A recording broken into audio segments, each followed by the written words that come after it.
Hey everyone, in today's video, I'm going to be teaching you how to make your own realistic flashlight in Roblox Studio. You could toggle it on and off, and it even drains battery over time. Before we get into the video, I just want to ask, if you guys enjoy this type of content, please consider liking and subscribing. It really helps with the channel, and we're trying to hit 4,000 subs. Anyways, let's get on with the video. Alright, so if we take a look at the realistic horror game kit now, there's a couple of new things added. Inside of the replicated storage model, there is a new part called flashlight. Inside of the starter character scripts model, there is a new script called flashlight code. And inside of starter UI, there's a new UI called flashlight battery. You're going to set up the kit like you normally would by just putting everything where it needs to be. Once everything is all set up, everything should be good to go, and you can go ahead and test it out. But there are some properties that can be changed, so let me go ahead and show you how to do it. The first thing that you guys can edit is the amount that the battery depletes at. If you go ahead and click this flashlight code in starter character scripts and then scroll down, you'll see this code that says battery equals battery -1. If you want the battery to drain faster, you're going to change this value to anything above 1.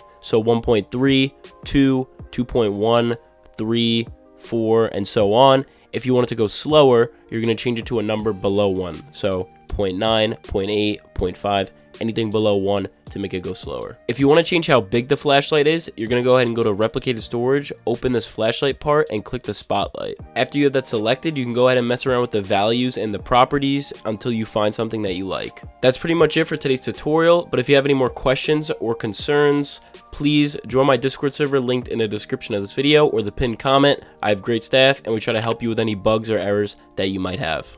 I hope you guys can create something cool with this. That wraps up today's video.